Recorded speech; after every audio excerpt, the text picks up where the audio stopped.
Assalamualaikum warahmatullahi wabarakatuh. Alhamdulillahi rabbil alamin. Salatu wassalamu ala rasulillah nabiyyina Muhammadin wa ala alihi wa sahbihi ajma'in. Asyhadu an la ilaha illallah wa asyhadu anna Muhammadan abduhu wa rasuluh. Allahumma salli wa sallim ala sayyidina Muhammad wa ala ali sayyidina Muhammad, amma ba'd. Para alim ulama, para kiai, para ustadz dan ustazah yang hadir siang ini yang insyaallah dibolehkan Allah, terlebih khusus kepada orang tua kita, saudara kita. Alhamdulillah di tahun ini Allah berikan kesempatan telah melaksanakan ibadah rukun Islam yang kelima. Mudah-mudahan semua rangkaian rukun dan sunnah ketika berhaji Allah terima, dan ketika pulang menjadi haji yang mabrur dan mabrurah. Alhamdulillah sehat, hadir dan silaturahmi di tengah-tengah kita. Amin ya rabbal alamin. Kalau ngina waktu tinggal 15 menit lagi, Bu. Ya, terpaksa nak dipepet-pepet kata apa yang nak disampaikan. Alhamdulillah syukur Pak Kades, mohon izin saya tanpa sengaja harus silaturahmi ke masjid ini. Kurang lebih 21 tahun yang lalu masih bujang kecil silaturahmi di sini, Bu. Diajak oleh almarhum Haji Indra Jaya. Ya, mungkin masih ingat ketika itu saya masih duduk kelas 3, agak semester 3 di Fakultas Dakwah.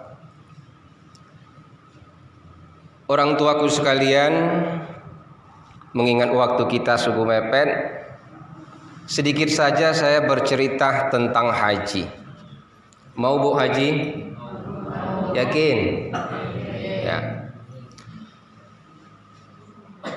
Ketika malaikat Jibril bertanya kepada Nabi Muhammad, Muhammad, apa itu Islam? Maka Muhammad menjawab pertanyaan malaikat Jibril, Islam itu adalah pertama, asyhadu an la ilaha illallah wa anna Muhammadar Rasulullah. Bersaksi tiada Tuhan kecuali Allah dan Nabi Muhammad adalah utusan Allah. Yang kedua, Islam itu mendirikan sholat 5 waktu yang tidak harus ditinggalkan, Pak. Yang keempat yang ketiga berpuasa di bulan suci Ramadan. Yang keempat membayar zakat. 5 walillahi 'alan nas hijjul bait man istata'a ilaihi sabila. Naik haji kalau mampu. Betul lah, Bu? Ngantuk dah nih? Burung peletuk depan pintu, mata kita ngantuk, memang kopi belum metu, Pak. Aku tanya ke Ibu, Bu, kita agamanya apa? Agama kita apa? Islam. Yakin? Bapak-bapak di depan, agama kita apa, Pak? Islam. Yakin? Kita ambil rumus matematiknya. Islam itu ada 5, Pak. Jadi jangan lagi rambut sudah putih, berjalanlah bertongkat, ngomong depan cucung, alhamdulillah petang ini cuma dapat isya ngan maghrib bae. Jangan lagi. Ya. Jadi orang Islam itu harus kerjakan 5, isya, subuh, zuhur, asar dan maghrib, itu tidak ada catatan harus ditinggalkan. Baru Islam kita sempurna. Berkaitan dengan haji dan umrah. Ketika saya dakwah di Pantai Timur Oki, ada jamaah bertanya seperti ini, Ustaz, banyak orang yang sekarang naik haji, Ustaz, syahadat jarang, sholat jarang, puasa jarang, berzakat pun jarang, banyak uang naik haji, Ustaz. Apa ini hukumnya? Apa hukumnya, Bu? Sembayang jarang, puasa jarang, berzakat cuman bulan puasa baik, ada duit naik haji dan umroh terus. Apa ini hukumnya? Padahal rukun Islam itu pertama syahadat, yang kedua sholat, ketiga berpuasa di bulan suci Ramadan, 4 membayar zakat, 5 baru haji. Ayo, apa ini hukumnya nih? Saya gambarkan seperti ini.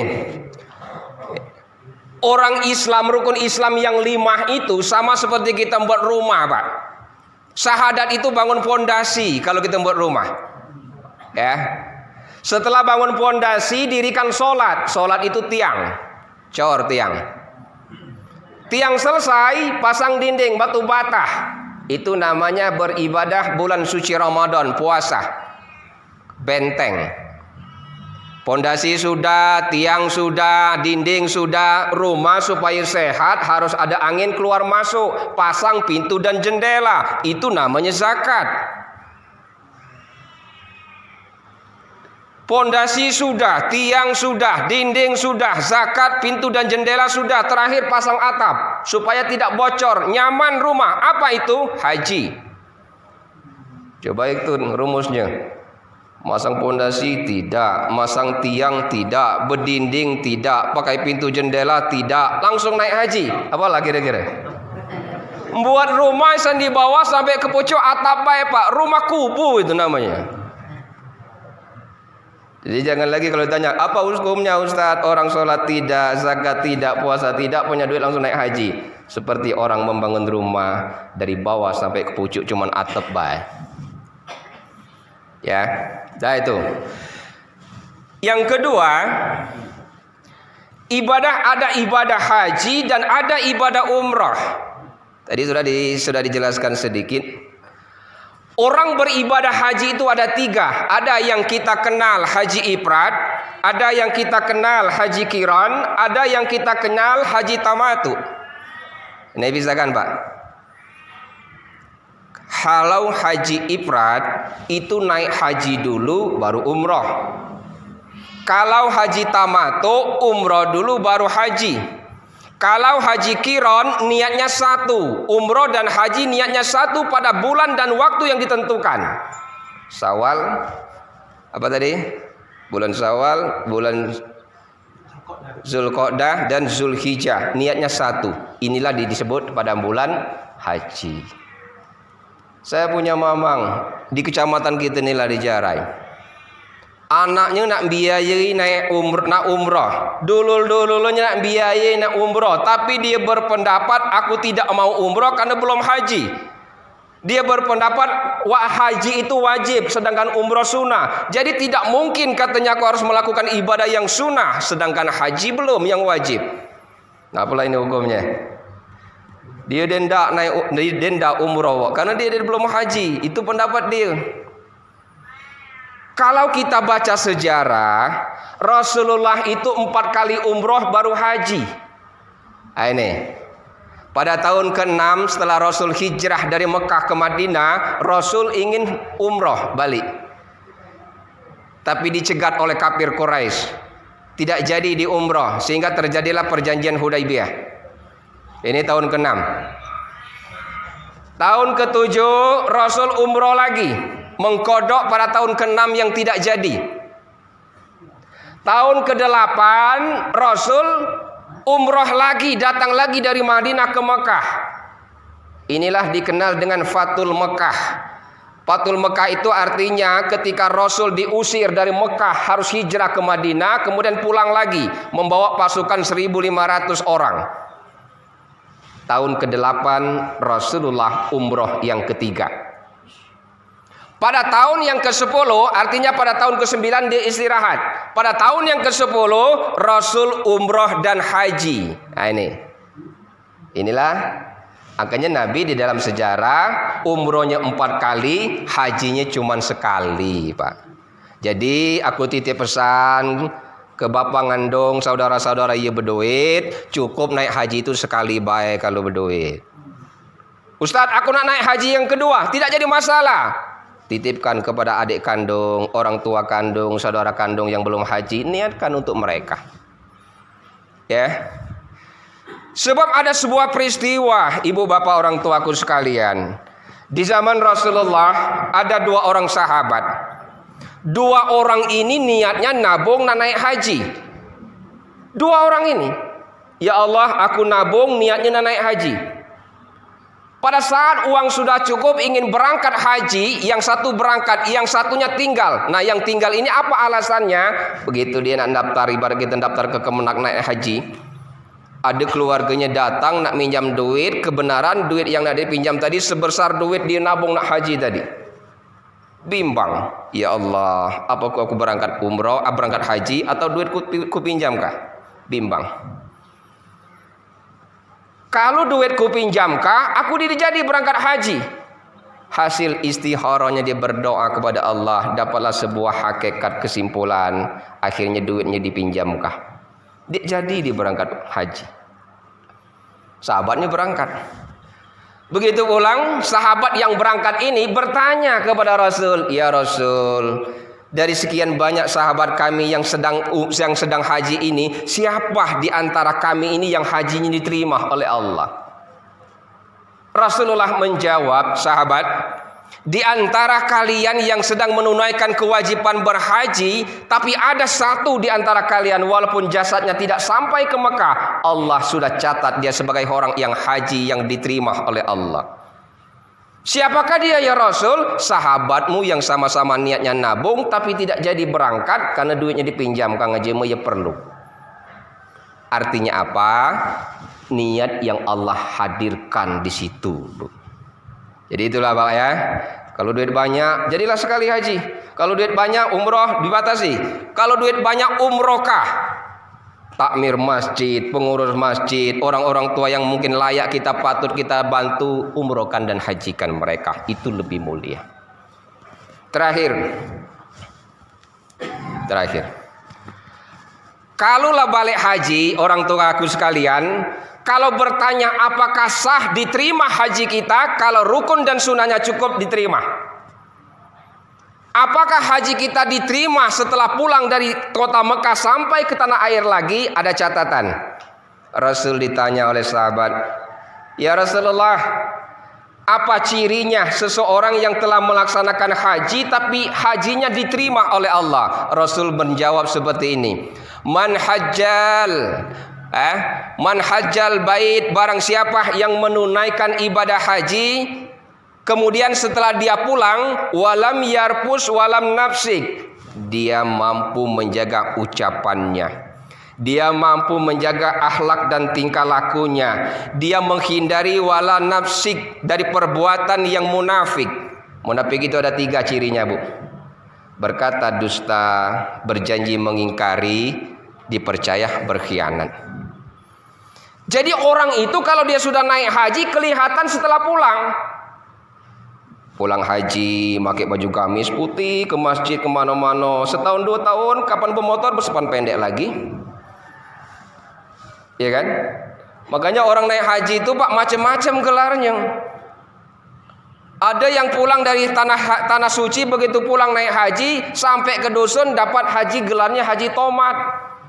Di Mekah tobat, nangis kepada Allah minta ampuni, balik ke dusun komat lagi Pak. Macam-macam. Ada juga jemaah naik haji itu dapat gelar Haji Norden Korsasi karena dia seorang pegawai, seorang pejabat, pimpinan sayang dibiayai. Ada. Itu semua jalan yang Allah kasih. Tapi catatannya kata Nabi, orang yang hajinya diterima oleh Allah akan kelihatan setelah dia pulang. Bagaimana tutur santunnya dia berbicara dan akhlak di tengah-tengah masyarakat. Kalau dia orang kaya, apakah dia mengeluarkan sebagian hartanya untuk membantu orang-orang yang miskin? Akan kelihatan dari situ, Pak. Makanya terakhir Nabi berpesan seperti ini. Iza tobahta marokotan fa'aksir ma'aha wa ta'ahad jiranaka. Hai saudara-saudaraku, kata Nabi, kalau kamu masak sayur banyak ikuannya. Nah ini kalau masak sayur Bu, banyak ikuannya. Bagi saudara kita kanan kiri yang sedang kelaparan. Iza tobata marokotan fa'aksir ma'aha. Kalau kamu masak sayur banyak ikuannya, walaupun mungkin dagingnya dikit.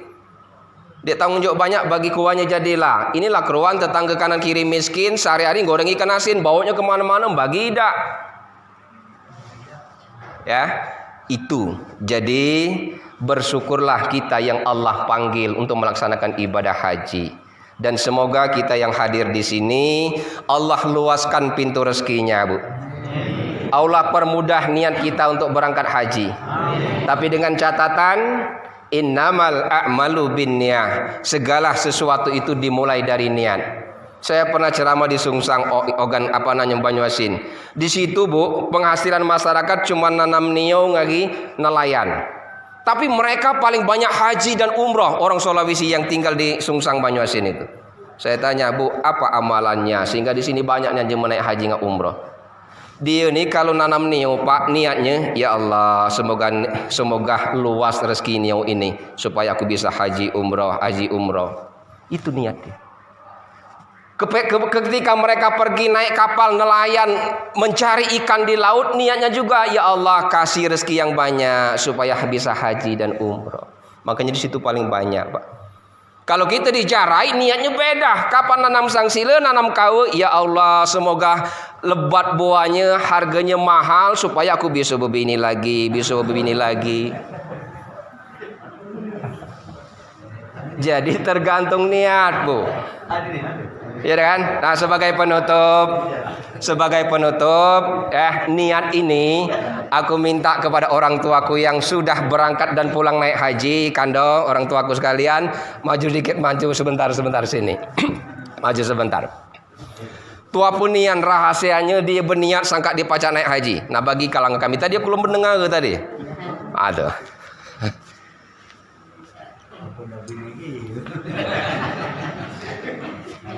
Pertanyaan tadi tua punian tuh sangka bapang pacar naik haji. Amalannya tua punian. Tua punian sangka kami bisa pergi haji. Niat awal madal. Kami nyetor haji pada tahun 2012. Niatnya empung dengan rezeki dan niatnya ingin melaksanakan ibadah haji, ingin tobat dengan setobat-tobatnya. Mudah-mudahan dengan niat yang baik ini itu Allah akan memberkatinya dan menjadikan haji kami menjadi haji yang makbul. Merubah segala tingkah yang tidak baik, berusaha ingin selalu berbuat baik dan mudah-mudahan di setiap waktu, setiap saat, setiap apapun itu ingat kepada Allah Subhanahu wa taala. Amin. Ya. Kasih, Pak. Jadi itulah, Bu, kita berbagi niat madae. Niat di naik haji itu ternyata ada niat. Jadi jangan pernah kita ini berharap kalau dia pernah berniat nak sampai. Dia biar rumusnya nak panen padi kalau dia pernah nanam padi. Allah akan menurunkan hujan, ada mendung dulu. Tidak ada rumusnya air hujan turun tanpa ada mendung. Itu Allah ajarkan lewat Al-Quran. Artinya segala sesuatu itu terjadi ada sebab dulu. Ya, di rumusnya tengah hari kuning terang tiba-tiba hujan. Di rumusnya, Pak. Makanya Allah gambarkan dalam Al-Quran setiap ada hujan pasti ada mendung. Jadi segala sesuatu itu harus dibuat jalannya. Jalannya dia dibuat, tidak akan sampai hasilnya. Itu saja Ibu Bapak, mohon maaf apa yang saya sampaikan. Catatan terakhir, melebong pisang baling dua ge, telebong pisang sabe. Ibung sembayang bapang dide sama mengaku pidek begula, Pak. Usikum wa iya binafsi taqallah. Assalamualaikum warahmatullahi wabarakatuh.